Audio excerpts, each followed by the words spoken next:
All right, guys, welcome back. Welcome back to Liminal Boundaries. We're going to be working on the Ballad of Garvin Hackett, day 3. Now, the key thing about day 3 is there's been enough holes in the creativity that I think it's time to start doing a little research. So this is going to be a research day. The movie takes place in 1994, and there's a lot that I don't know about the time or the characters. And so that's what this day is for. We're going to take a little bit of a break from straight up creative to try to feed the creative. There's a concept of being productive, and there's a concept of having production capacity. And so you've got to feed them both.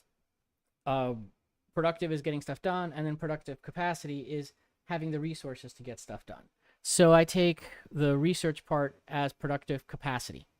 You want to when you get enough of a deficit in your creativity, you want to take a second. Let's do some productive capacity building.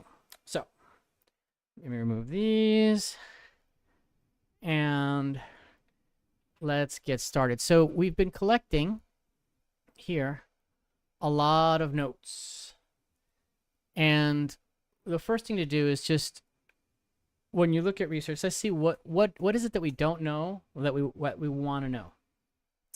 Looking at the work we've done so far, we see that we have these characters, right? So we need the decisions of Garvin's dad, and we need his name, and we need some more information about people who are like conflict avoiders and how they might behave. So those are kind of interesting things to research. So let's do that. So we'll go into our research, our notes, and we'll add Garvin's dad. So put Garvin's father. Let's make that a 3. Okay, and before we move on anymore, let me do something really quick. Let me find it. Let's see. I don't see what I'm looking for, but I will find it. Let's see. There it is. Okay, so what I'm doing is I am starting my timer. Whenever I write, I like to have a timer running. And so right now it's 45 minutes. I like to keep these sort of time boxed. Okay. And let me say hello to everyone in the chat, which is nobody. Hello, everyone. Welcome. And I'll just put here, welcome to Liminal Boundaries, day 3. It just said, yeah. Let me try again. Welcome to Liminal Boundaries, day 3. Hey, it did it. Nice. Garvin Hackett research. All right. Now, before we get started, let's go back to, before we forget what we were doing, let's go back to Garvin's dad. So we have Garvin's dad, and we need a name. So we'll go to that. We'll go notes. We need a name. We need decisions 2 and 3. So we'll say decisions 2 and 3. Okay. And we need, yeah, peacekeeper, conflict avoider. Okay, so we gotta do kind of research into the psychology and behaviors of a peacekeeper, conflict avoider type. Okay, so that's Garvin's dad. And then yeah. So this is good. I'm gonna move the name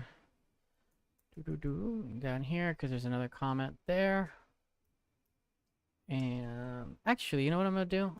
Instead of this, I'm gonna make it, these are gonna be like these are gonna be sort of, we'll bang these out. as we do the research. So if you guys hear F-22 fighter jets flying around in the background, or what sounds like F-22 fighter jets flying around in the background, that's exactly what they are. Apologies in advance. I tried to delay this stream by a day to see if they would go away, but no, they're here today as well, just flying back and forth. Thankfully, they haven't found me yet. All right, let's see. Okay, so then the other thing is Garvin himself, right? We want to know about his machine gun, right? That's sort of his thing is, you know, he probably haven't shared this with you guys yet, but Garvin has a fetish for Rambo movies and porn. He's like a big gooner when we meet him. And so giving him the M60 machine gun. And the question is, how'd he get it? Well, his dad's a veteran. So I'll put that into notes on his dad because he has to be a veteran. You know, he's like a guy who really... Yeah, and his dad believes in Garvin. And I have like a key piece of dialogue. Every once in a while, if you get a key piece of dialogue, you don't know where to put it yet, just throw it into the notes on the character. You'll find a place to put it. But one day, Garvin will discover his talent. You know, everyone is good at something. One day he will discover his talent. You just need a little patience. Nah, maybe I'll just go with that. So, one of those two lines. So, yeah. Okay. So that's Garvin's dad. We've done a little bit of Garvin's dad. Notice that just without even doing research, there's like stuff percolating in already. It triggers the creativity. So never let yourself... There's no such thing as writer's block, guys. There's no such thing. Like, if you're stuck on something, move on to something else and let it percolate back. All right, let's see. How much recoil does an M60 machine gun have? I don't know. That's a good question. Okay, could it actually be held in a practical manner? I don't know. Like in Rambo, right? Let's see. The way Rambo did. Okay.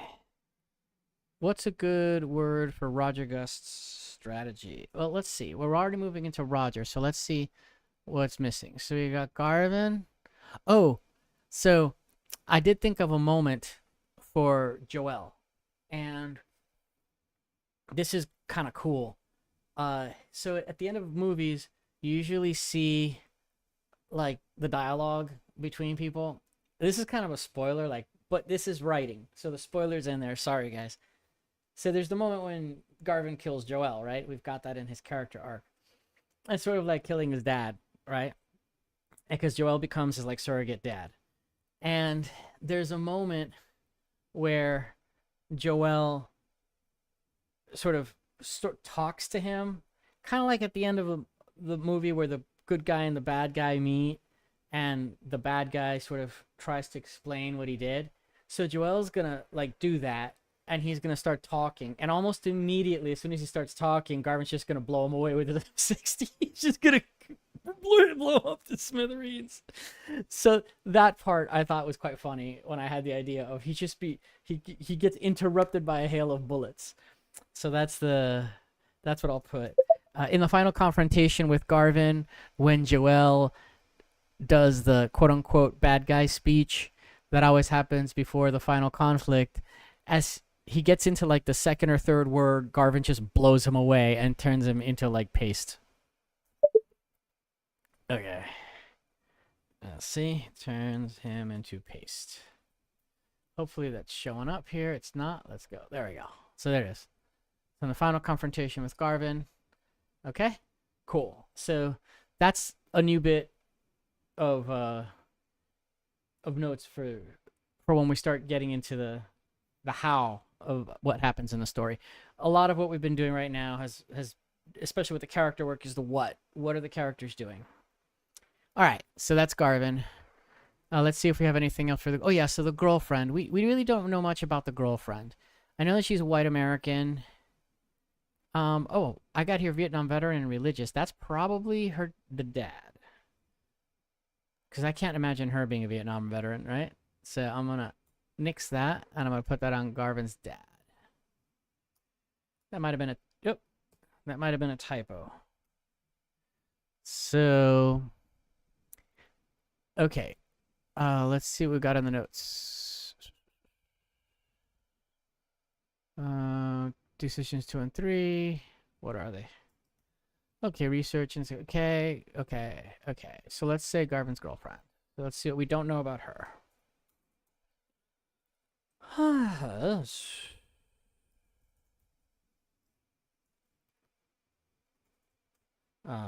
We need a name. Okay, let's see what else we got. Oh, you know why? Because I copied and pasted this. That's why. So she doesn't have any strategy. Well, she's manipulative. That's what she is. And she doesn't want attention. She doesn't want to keep the peace. She wants attention. And she is American white, but her name is unknown yet. Okay. So we're actually filling out the character a little bit more. We're making more progress than I thought. I thought we were just going to do research and then do it, but finding some low-hanging fruit. And no, she does not stop for a donut.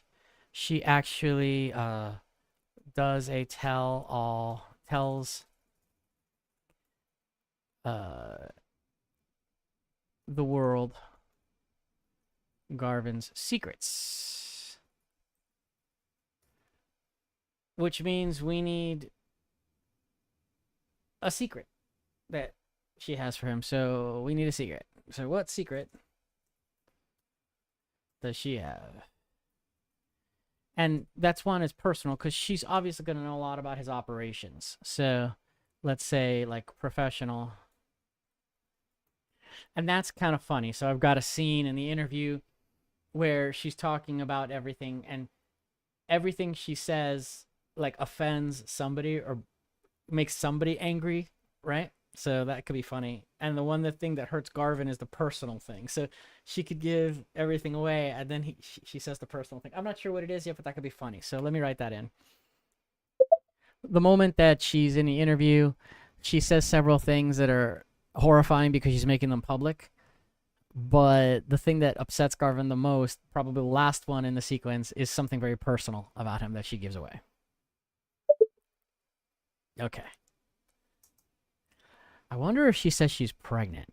Or she says oh, maybe she says she should say he raped her.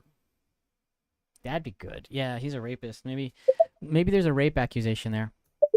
So I had this idea of her being like a real sensation seeker, and she just has trouble getting turned on. It reminds me, it's inspired by both like real life experience with this kinds of psychology, and also like I've met people like this. And also Louis C.K. a long time ago said this in a skit.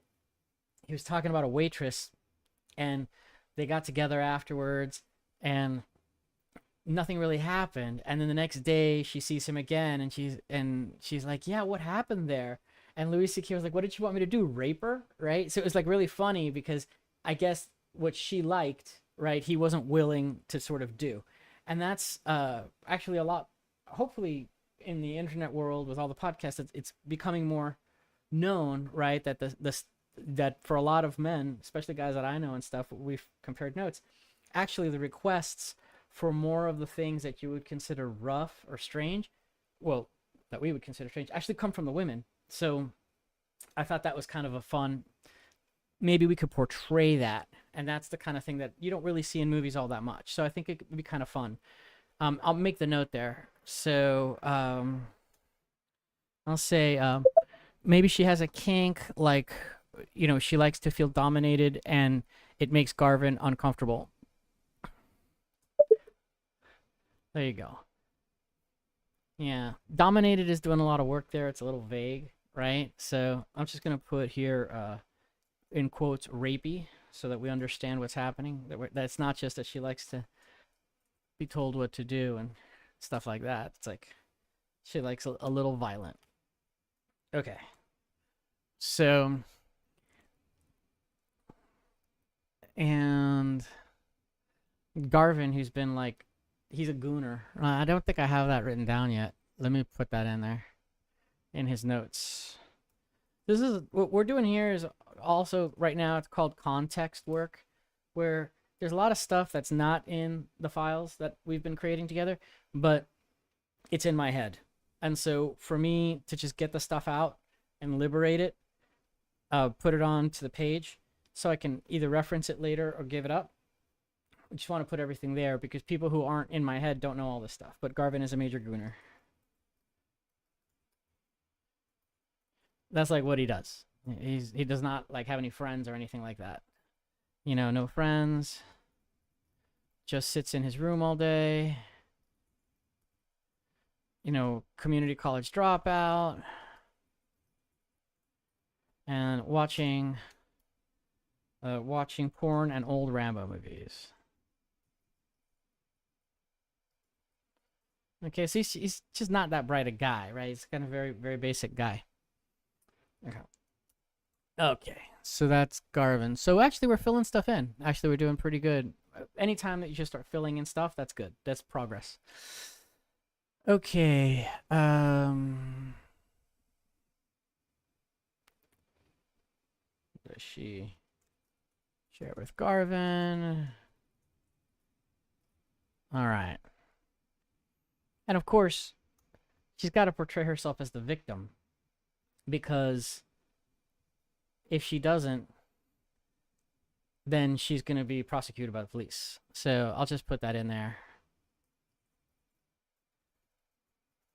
She has to portray herself as a victim. Otherwise, what excuse does she have for having spent so much time with Garvin? She would be an accessory. So she's trying to get out of the consequences. And so she needs to portray herself as the victim. Okay. And then, okay. And then we can take this in the interview, which is move this into the interview. Is this here? Can you see it? Let me ring it up. Okay. Okay.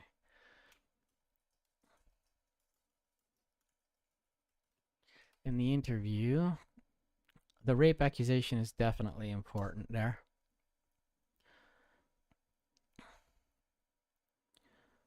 Okay.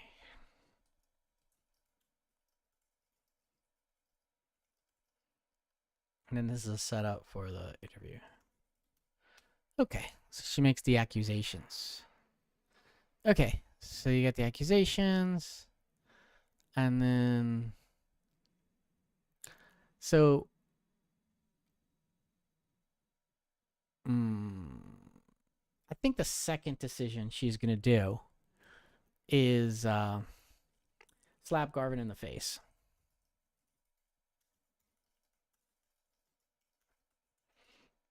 Garvin's going to like try to get physical with her and she's going to slap him in the face.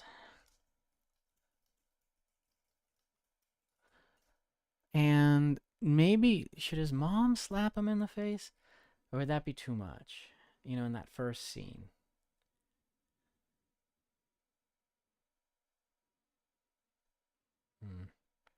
Might be too much. If it matters, it'll come back. But yeah, we'll get the tell the world Garvin's secrets. Actually, yes. And I'll put here accuse him of rape. Right. I'll put here play the victim. Right. Instead of tell the world Garvin's secrets, I'm gonna tell.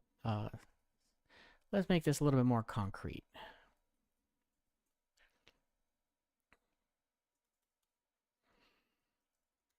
Accuse Garvin of having kidnapped her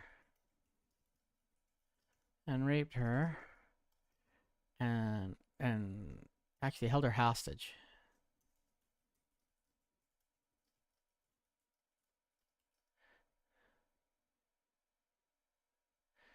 Accuse Garvin of having held her hostage and raped her, and on Roger Gust's show. Okay. And then decision 3. So this is an idea that I had, is that she gets really physically violent with him, and then he overpowers her. So she kind of like eggs him on, right? Because it's not in his nature to try to like impose himself on her, even though he's like not very bright or whatever, a very sensitive guy. It's not in his nature to be that way, and so she actually has to bring it out of him. That would be kind of funny. Let's see. So she beats up on Garvin till he rapes her, and I'll put rapes in. I think I put grapes. Maybe is what they say in these things. Until he, I don't know, jumps her. I don't know. I'm trying not to get censored here, guys. This is after all a live stream, right? Let's see. And the first decision, well, the first decision is to run off with Garvin, right? Or assist. Run off with Garvin. That's still very vague, but look, we got 4 decisions. Boom, like she's done. Like she runs off with Garvin, she slaps Garvin in the face when he tries to get physical. She beats up on Garvin until he jumps her, and then accused Garvin of having held her hostage. Yeah, and then actually she slaps Garvin in the face when he tries to get physical. Then and gets disappointed. She feels how do I say this? She gets disappointed when he backs down, right? So gets disappointed. All right. So at this point, she's very much inspired. Almost, it's kind of like inspired by that Louis C.K. skit. This is the waitress from the Louis C.K. skit. At this point, right? It's just like an inspiration here. She will have a lot more depth to her, hopefully, as we develop the character. Okay.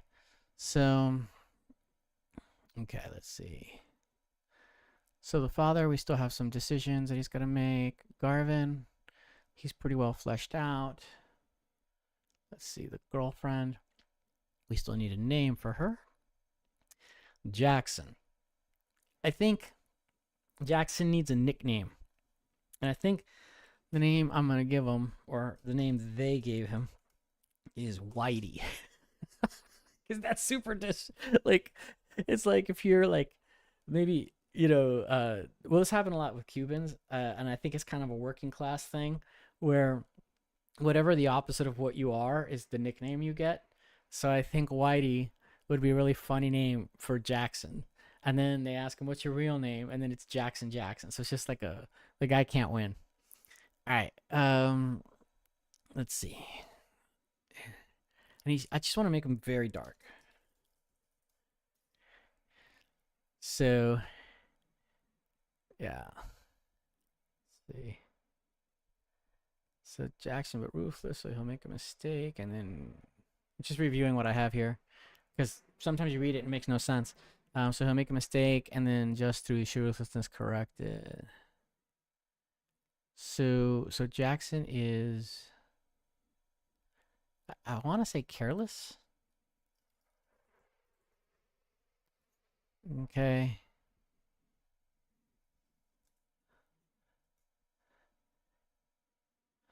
Let's just make this a little bit more. There we go.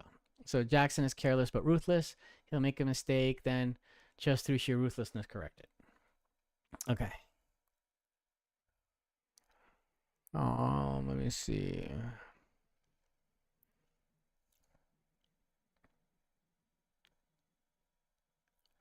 So Joel, let's see what we have here of Joel. So we got his name. It's Gillette is with one L. So it sounds like the company Gillette, but it's not. I don't know why I think that's so funny. All right, so that's how I'm gonna put that in there. It's like Gillette with one L.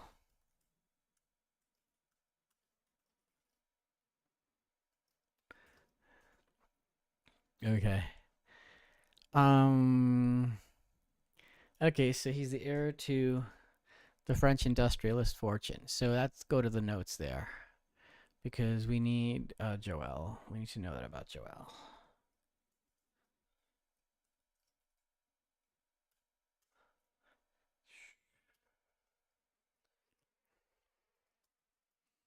So I want to research that a little bit.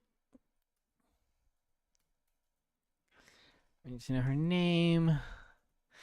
We kind of know what she wants. She wants attention. She's like the equivalent of an influencer, because influencers have been with us forever. Just they took different forms. They were like the people on reality shows, and then before that, there was the people on what would they call late night cable shows? So they're all there. Okay, it's not a new phenomenon. What's different is that now some of them succeed, right? And I remember maybe the first influencer was Paris Hilton, right? So Garvin's girlfriend is kind of like pre Paris Hilton. So Paris Hilton doesn't quite exist. Actually, I should time that out, but I'm pretty sure Paris Hilton was a creature of the 2000s. Let me see. Notes. When did Paris Hilton become famous? Okay, so let's see. Roger. We have a lot of stuff about Roger that I gotta find out. Let's see.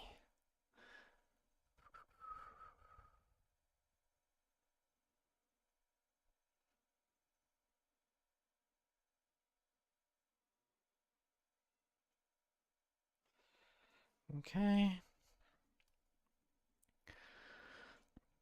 Okay, how long do police impound a car before they sell it? Probably at auction. That's important for Jackson. So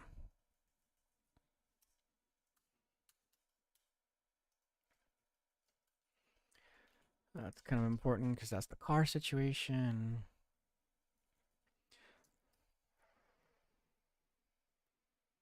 Or maybe, you know what? The most likely thing is that Joel had somebody steal it from the police lot because that way they wouldn't get the evidence, right? So maybe we'll do that. So I'll just put this in Joel. I'll just put this. He has Jackson's car taken from the police lot in case there was evidence in it. Let's see. But they probably would have destroyed the car, but I don't know. We'll figure it out. Let's see. How thoroughly are the police? Yep. Okay, what kind of AV equipment? Okay, so this is more about Roger Gust.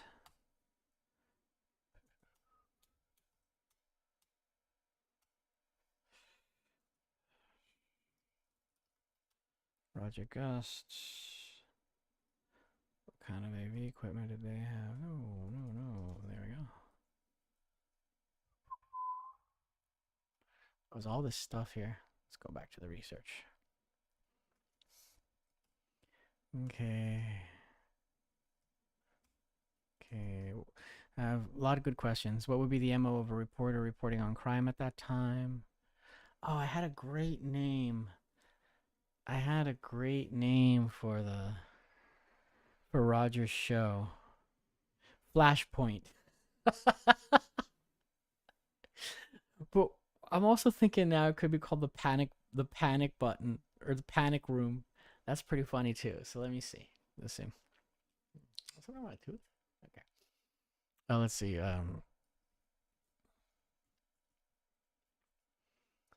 So let's see if I get Roger here.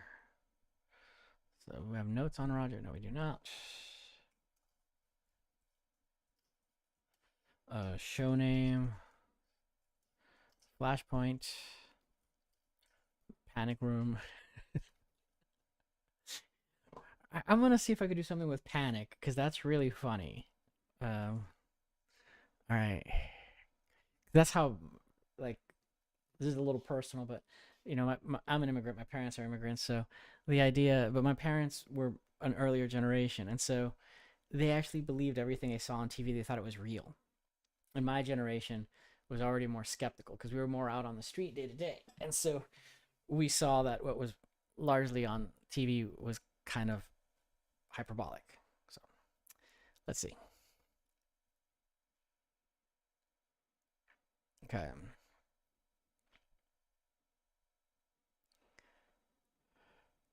Ooh, yeah.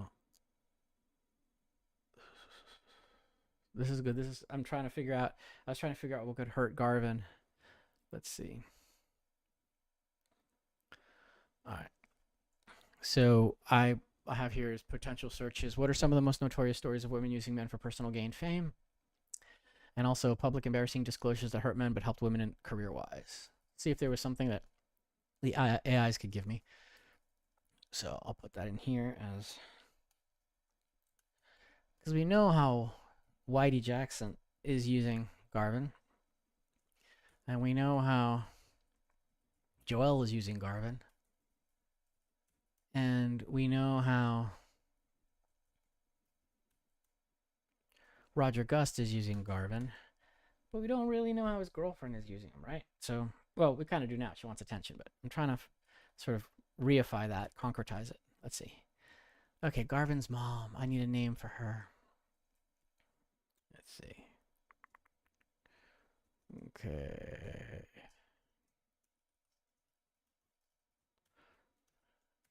Okay. And I'll research names. Okay, cool. And let's see. Okay. So I've changed that. I'm going to leave these here. These are all old notes. But I'm going to leave them here, just way down. Because I want to just focus on research today. And let's see. Outline. We haven't gotten to the outline yet. But I want to take these notes. And I want to copy them out. Oops. Copy them out. And I want to put this in.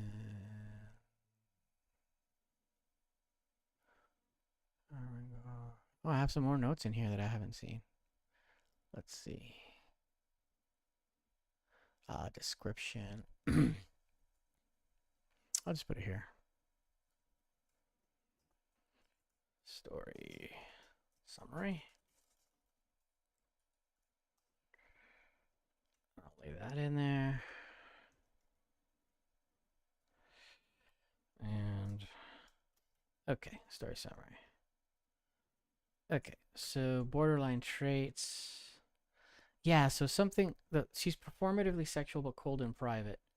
That makes sense because she has like that kink, right? So I'm just gonna throw that into his girlfriend note. Just sort of consolidate what's going on. I don't know if I'm gonna use that, but no, that's not what I wanted. Try again. Okay. Yep. But definitely the borderline traits is interesting. I don't know if I'm gonna use it, but I'll keep it in my back pocket. I'll put a question mark. Like there has to be like oh yeah, there's gotta be a major gaslight scene. Yeah, so that this is good. So decision 4. Yeah, so we gotta put major gaslight scene. So she reinterprets everything.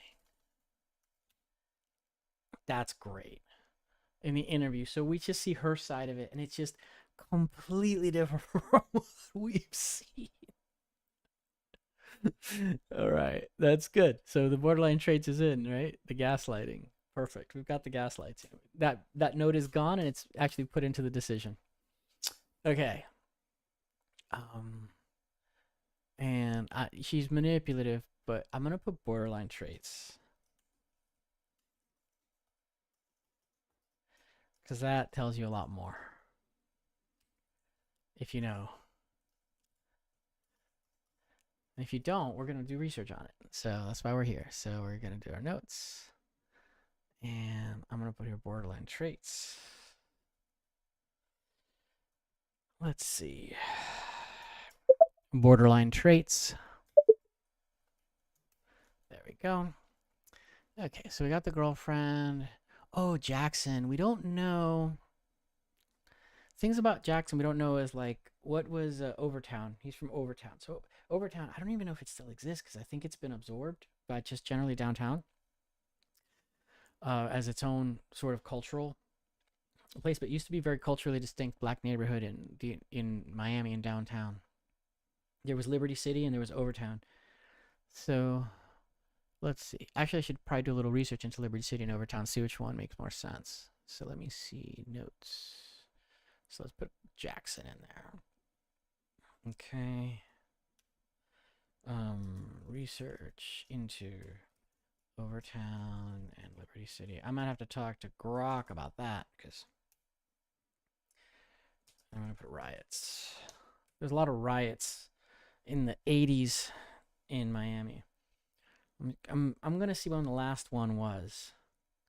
He might have been involved in that. Knowing Jackson, he probably was part of that. That's how he discovered it. That he liked crime. All right, let's see. I don't know. I just made that up, but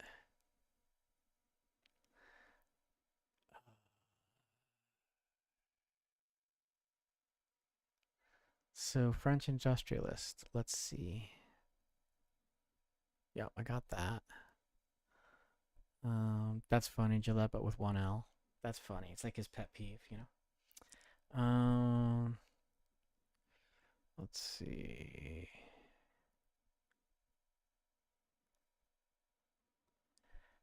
Okay, so we need to learn about. Yeah, this is important.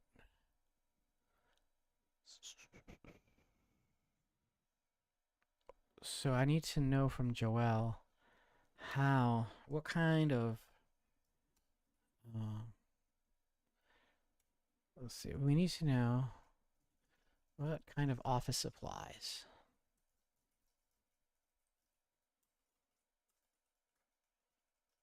were available in YG's in 1994.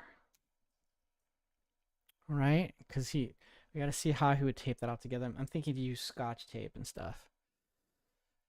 Maybe, maybe printouts if you could print out from, or Polaroids, Polaroids maybe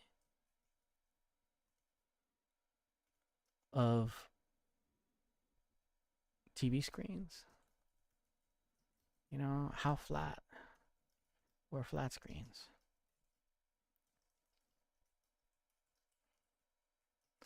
Oh, that could be funny. Like how flat were flat screens in 1994? Yeah, that's funny. Yeah, because Garvin could walk into Joel's house and he could have a flat screen, and Garvin's like, "Whoa." Let's see. Which means that Garvin's house has like the deep TVs, right? Or like the Trinitron monitors. All right, let's see. So we have 10 minutes left. I just want to make sure I go through the mother. The mother. Oh, well, let me finish Joel here. Rumors that Joel lost a son. I don't know. I gotta deal with that today. That's more creative. In the final front confrontation with Garvin. Yep. Okay, so I got that. Yeah. Okay, cool. So, mother. Let's see if any notes that we have to do research on. Came to the United States, refugee from Cuba, grew up in communism. Married Garvin's dad when he got here alone to the States. Actually, I don't want to do any I don't want to do any flashbacks to the mom. The funny part about the mom is, what if she was like a major communist and then she came here and like she hates communism now? Like you get the kind of person who's just like a chameleon, right? They go through. Anyway, it's just an idea. Married Garvin's dad when she got here alone in the States. Marriage may have been a bit for security more than passionate love, may have produced a kind of bitterness. She eats her feelings, right? So that means she's fat, right? So she's really fat. Okay, when Garvin sees her in prison and she abandons him, she's thin.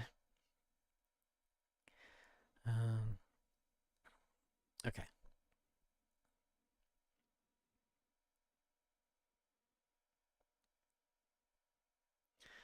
All right. And then Roger. I need the name. I need the name of that. That's important. So let me put it Raj, I guess. Okay. What would be the name of a tabloid news crime show in 1994? I have some ideas like Flashpoint or Panic Room. Yeah. Okay. So there we are. We got 7 minutes left. Let's see how much we can get done in terms of AI. So I'm gonna switch over now that we've got like sort of what we want to find out. Let's see if what we can do with AI. So let's go to the research. Woo! Okay, we got the research screen. Let's go out there and let's go to Claude. Okay, so here we go. I'm gonna start throwing some stuff out there. Let's see what the questions we're trying to answer. Okay. So I'm going back to the notes. And let's start just from the top. Okay. So research the psychology and behaviors of a peacekeeper conflict avoider type. Okay. Let's do that. Hey, Claude, give me a concise description of typical behaviors of the kind of people who are sort of peacekeeper conflict avoiders, and give me like 3 or 4 examples of the stereotypical behaviors of this kind of person, from the more benign to the most toxic.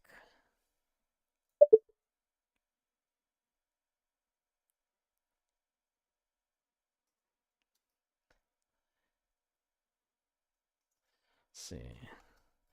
Behaviors of this kind of person from the most benign to the most toxic. Okay, let's see what Claude comes up with. And let's get Gemini on this. Let's see what Gemini. We'll go to our next note. What is a common name for a white American boy in 1950 in South Florida? Protestant Christian. Also, it was the major denomination in South Florida in the 1950s. Okay, so that Gemini's probably good at that. Let's give that one to Gemini. So let's go to Gemini here. And I'm going to paste that in. All right, let's see what Claude came up with. Peacekeeper. At their core, these people have an unusually high tolerance for discomfort on their own behalf, paired with an unusually low tolerance for interpersonal tension. Their identity is often built around being the calm one, the easy one. They tend to be highly attuned to others' emotional states, often at the expense of their own. Benign, the accommodator always. I don't mind whatever you want when picking a restaurant, movie, or plan. Genuinely flexible, low ego about preferences. The shadow side. Oh, we're getting Jungian. Let's see. The shadow side. People around them never actually learn what they want, and they quietly accumulate small resentments. That's interesting. This angle's bothering me. There we go. Is that better? Okay. Mid, the deflector. When tension rises in a group, they crack a joke, change the subject. Oh, great, cracking a joke. Good. Suddenly remember something urgent. They're not. Oh, perfect. Cracking a joke, something urgent. Great. Okay, and then they instinctively route around conflict like water around a rock. Okay. Moderate. The false agreeer. They'll say you're totally right in the moment in an argument, then do exactly what they were going to do anyway, or stew privately. They've learned the verbal agreement is the fastest exit from discomfort. Oh my God, I got an idea. If he says, Mom, you're totally right. You know, he's trying to keep the peace, his dad. And then he's go, I gotta go. We'll figure this out later. And then, Garvin's like, what the fuck? Right? Sorry, I didn't mean to curse. Garvin's like, what the hell? Right? Because his dad's sort of not defending him, And then maybe just at the end, that's what Joel does, He's like, you're totally right. Garvin just kills him. That could be pretty funny. Okay. They've learned the verbal agreement is the fastest exit from discomfort. This erodes trust over time because their yes stops meaning anything. Toxic. The enabler through silence. When something genuinely harmful is happening, a toxic coworker, an abusive dynamic, a friend making self-destructive choice, they say nothing and frame to themselves as not my place. Their silence isn't neutral. It functions as a tacit approval and leaves vulnerable people without an ally. They often genuinely believe they're being kind. Whoa. That's the breakfast scene right there. Okay. This is so good. Okay, so I'm going to put this into his dad's notes. Because now I've got his dad's notes. These are great behaviors. Okay, so let's see where we're back. Back at the notes. So I would say research is psychology behavior. I've done that. Okay, name. What is a common name? Okay, let's see what Gemini came up with for the names. Let's see, Gemini. What'd you get? James, Robert, John, Michael, David. Call him James. Yeah, James. Let's go with James. Okay, so we got a name for Garvin's dad. Let's put that in. So I'm gonna go to the writing. Let's say Garvin's father, and we'll call him James Hackett.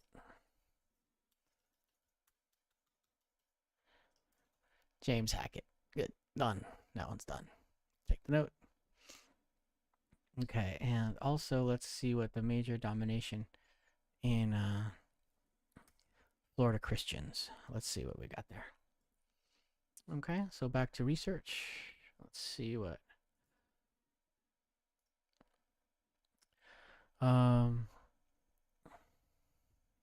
James Robert is nice.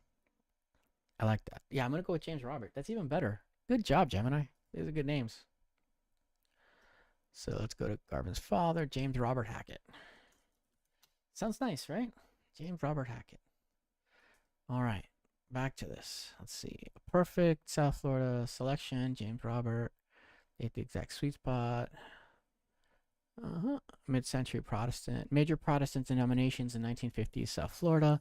While the Northern and Central Florida were firmly rooted in Bible Belt tradition, South Florida in the 1950s experienced a massive post-World War II population boom, drawing retirees, veterans, and families from the Midwest and Northeast. Because of this mix of traditional Southern culture and Northern migration, the two major Protestant groups dominated the landscape. Southern Baptist Convention, evangelical. As a southern state, Florida had a massive, historically deep-rooted Baptist population. If the family is more culturally Southern, they would almost be Southern Baptist. So I don't imagine his dad being the Southern type. The Methodist. The family had migrated from Midwest or Northeast. They leaned toward the mainline Protestant tradition. They were highly likely to be Methodist, specifically Methodist Church. Oh, got it. So specifically Methodist Church. Okay. So I'm gonna say.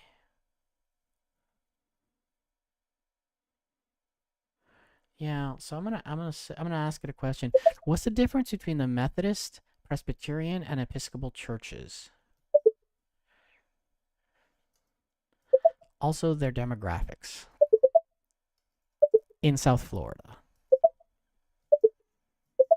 In South Florida. Let's go. 1950s. Gotta be a little precise here. So I'm gonna make him a Methodist. He's gonna be a Methodist. So Garvin's father. He's a Methodist, religious Methodist. Okay, let's go back to our notes. So, boom, Protestant Christian, great. So he's a Methodist. And I'm going to look back here at what he said. The Episcopalian, closest to Catholicism, Presbyterian, Methodist, the practical church. Style warm, expressive, deeply focused on congregational singing. Services were structured but lacked rigid formality of the Episcopalians. Rooted in Arminianism, theology of John Wesley, which emphasized free will, the belief that anyone can choose to accept God. He's a Methodist. For sure, he's a Methodist. That's what he is. Yeah, okay, he's a Methodist. For sure. Let's see, what were the Methodists like? Teachers, shopkeepers, mid-level managers. Oh my God, perfect. Perfect. Okay, now let's see. The Presbyterians were doctors, corporate executives, accountants, judges, and business owners. That's funny. You should say something about the Presbyterians. Maybe there's a baseball game or something. I don't know, but I'm gonna bang this out here. I'm gonna go to the writing. Let's get there, and let's go to Garvin's father, and we'll throw these notes in there for now. Okay. So now we know a little bit more about Garvin's father, and we're out of time. So I'll do a little bit more research in the next stream. Let's see how much we got done, right? So we had to obviously organize a lot at the beginning. So let's see what we got.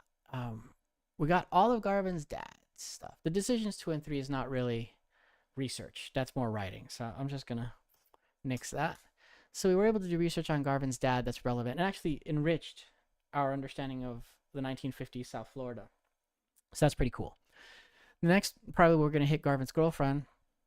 No pun intended. And he got the name. When did Paris Hilton? Yeah, just like when did the attention culture? 1994. That's really the big question. What would a Paris Hilton? What would an influencer? What would that have looked like in 1994? And then we'll see if we can get an inspiration of her betrayals here, and then we can get some summary of borderline traits. That'll give us a lot of sort of concrete ideas of behaviors that we can have her do. And then Joelle, Garvin, Jackson, Roger Gust, and Garvin's mom.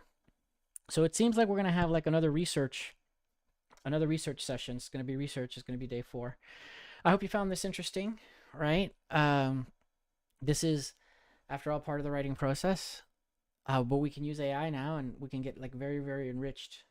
Imagine like before AI, you'd have to like research all this stuff. Now well, we're still researching it, but now the answers come quickly. You don't have to go to the library and read the books. Drive out there and stuff. Or even in the internet, when you were Googling, it was hard to find such straightforward answers to your questions. So that's pretty cool. Maybe it's a lost art, but it's definitely more efficient than it used to be. So that's good. Great. Well, guys, thank you so much for another day. If you don't know, if you like the tools that you see being used here, just remember that there is a free lecture in this channel. It's called the Screenwriting Masterclass, where I go over all the tools I use to do this kind of writing.